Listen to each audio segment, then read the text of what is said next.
All right, so let's jump right in. Pricing a vacation rental, on the surface, it seems so straightforward. You just set a price, people book it, done. But what if I told you that the thing everyone chases, a 100% full calendar, is actually a mistake? Yeah. Today, we're going to look at a strategy that turns that whole idea on its head. So this really gets to the heart of it. That 100% booked calendar. Is that the peak of success, the thing you should be aiming for? Or is it a huge red flag, a sign that you're actually leaving a ton of money on the table? Seriously, this one question. It's the key that unlocks this entire strategy. And that question, well, it leads us right into this first big concept, the occupancy trap. You know exactly what I'm talking about. It's that gut feeling, that instinct to just fill every single night. I mean, an empty night feels like a failure, right?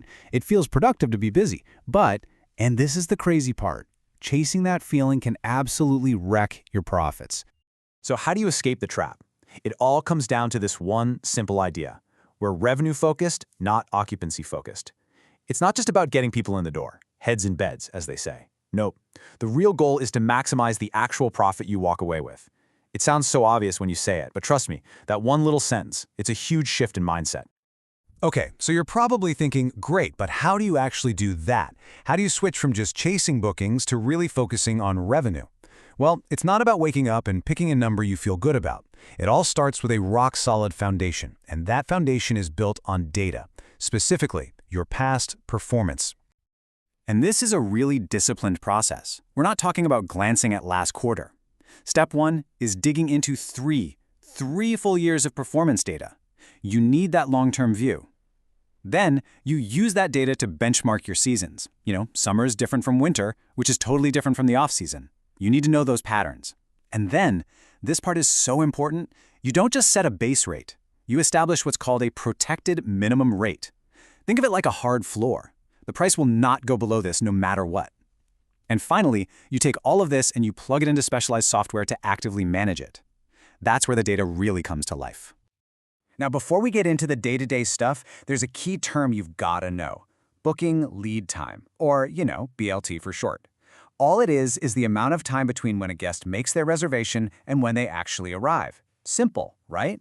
But why does it matter so much? Because it's a crystal ball into how people are planning their trips. It's an incredibly powerful clue about real-time demand.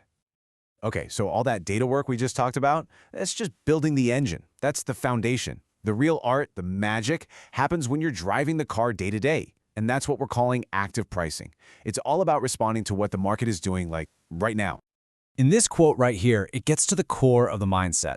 Pricing is not a set-it-and-forget-it kind of deal. Not at all. It's more like a constant experiment. You're always asking questions. Like, are people responding to lower prices right now? Or is it really about a shorter minimum stay? You don't just guess, you test it. You find out what's actually motivating people to book today, not what you thought motivated them 6 months ago. Let me give you a perfect example of how this works. Think about a big holiday weekend, like the 4th of July. More than 6 months ahead of time, those dates get insulated. That just means they're locked in at a premium price. You absolutely do not offer an early bird discount. Then, as you get closer, say 1 to 3 months out, you're just watching. You're monitoring the demand and comparing it to your data. And only if the bookings aren't coming in like they should, do you even think about making an adjustment. It's all about protecting your most valuable days on the calendar.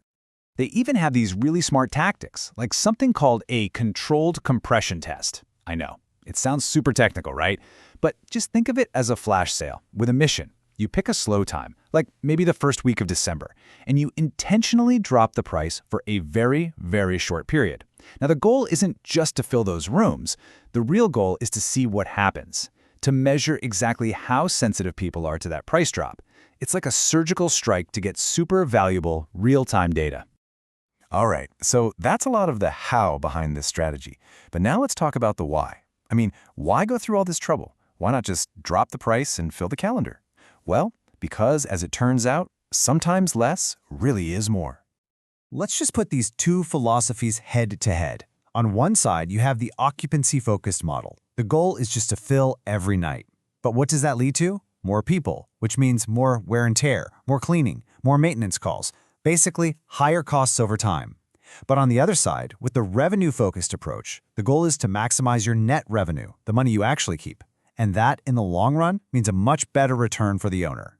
And that's really the bottom line here. The goal isn't just to brag about a big top-line number for rental income. It's about what's left in your pocket after all the bills are paid. It is all about the net, not the gross. That's the number that actually matters. But look, let's be real. No strategy works in a perfect little bubble. The travel market is, well, it's messy. It's unpredictable. So this last piece of the puzzle might just be the most important one. It's about figuring out what you can control and what you just can't.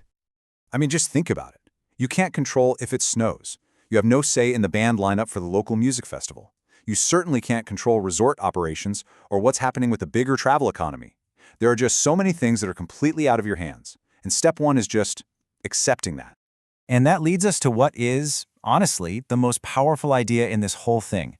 You can't control those outside factors, but what you can control, 100% of the time, is how you respond to them. The real power of this strategy isn't about having a crystal ball to predict the future. It's about having a smart, disciplined plan to react proactively to whatever is happening right now. So when you boil it all down, that's what we're talking about here. This isn't just a list of tips and tricks. It's a complete forward-looking system. It's designed to help you make disciplined decisions that don't just put out today's fire, but that actually protect and grow your revenue for years to come.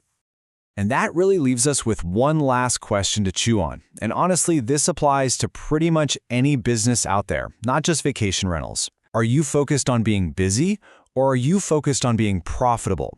Because they are not the same thing. It's a really important difference, and for sure something to think about.